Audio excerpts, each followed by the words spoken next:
Thought for the day. You create your own confidence when you believe in yourself. Welcome to 7 Minutes for Yourself. I'm Christina, and I'm so glad you've joined me for what I believe will be 7 of the most enriching minutes of your day. Let's take this time to reconnect with ourselves and improve our well-being. In today's episode of 7 Minutes for Yourself, we are discussing how to maximize our success. Have a listen. Fear has no place in your success equation.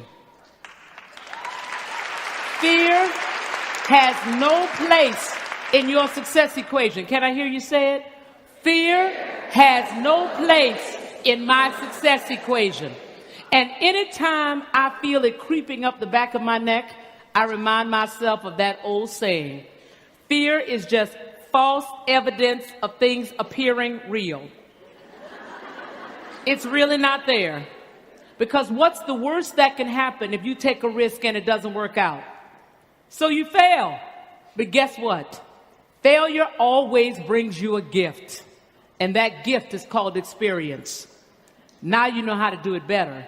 Now you know how to do it differently. Now you know how to do it successfully. At the margin, it is always worth taking the risk. And if you are shown a new opportunity, as many of us will be in these kinds of economic times, and you're not sure whether or not you should take the risk to maximize your success, ask yourself 3 questions. Will the new thing give you skills and experiences that you would not get if you stayed in your current seat another 12 months? Second question, will the new thing expose you to people, relationships, and networks that you would not get if you stayed in your current seat another 12 months? And the third question is, will the new thing create new branches on your personal decision tree of opportunity, i.e. you could go off and do some other things that you wouldn't have been able to do if you stayed in your current seat another 12 months? If the answer to all 3 of those questions is yes, you should absolutely take the risk. The last pearl that I want to leave you with is the perception pearl. It is the most important thing that I learned after 2.5 decades on the street that will absolutely impact your ability to maximize your success in the seat that you're sitting in or the seat that you aspire to sit in. Perception is the co-pilot to reality. How people perceive you will directly impact how they deal with you.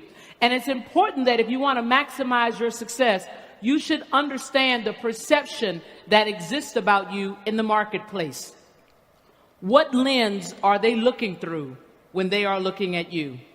And if you want to maximize your success in the seat that you're sitting in or the seat that you aspire to sit in, it is imperative that you understand the adjectives that are associated with success for the seat that you're sitting in or the seat that you aspire to sit in.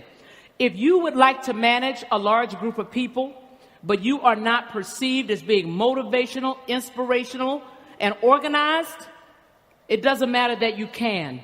It doesn't even matter that you did. You won't get the opportunity to do that if you are not perceived as such.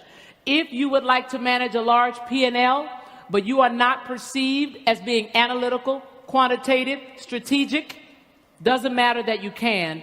Doesn't even matter that you did. You won't get the opportunity to do that if you are not perceived as such. So when I say this to people, they say to me all the time, well, Carla, I am who I am.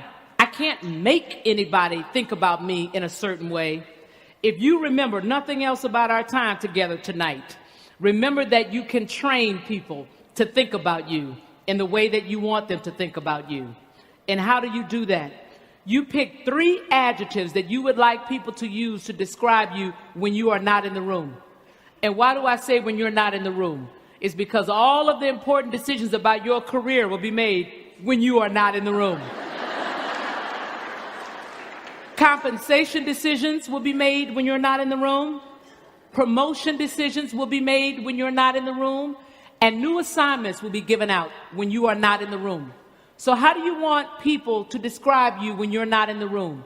Pick 3 adjectives that are absolutely consistent with who you really are. As you have heard, I'm a big fan of the authenticity point. It is your distinct competitive advantage. So pick 3 adjectives that are consistent with who you really are. However, pick 3 adjectives that are valued in that organization. And if you don't know what's valued in that organization, you can go to the organization's website. There isn't an organization today that doesn't describe itself or its values on its website. And if they don't, think about what they told you when they hired you. Oh, Jill, we hired you for the following 2 reasons. Oh, Mary, you beat out these 3 candidates for these 3 reasons.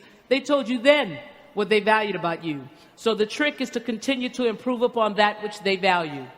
The 3 adjectives that are consistent with who you really are, the 3 adjectives that are valued in that organization, where they intersect is how you must behave consistently if you want to train people to think about you in a certain way.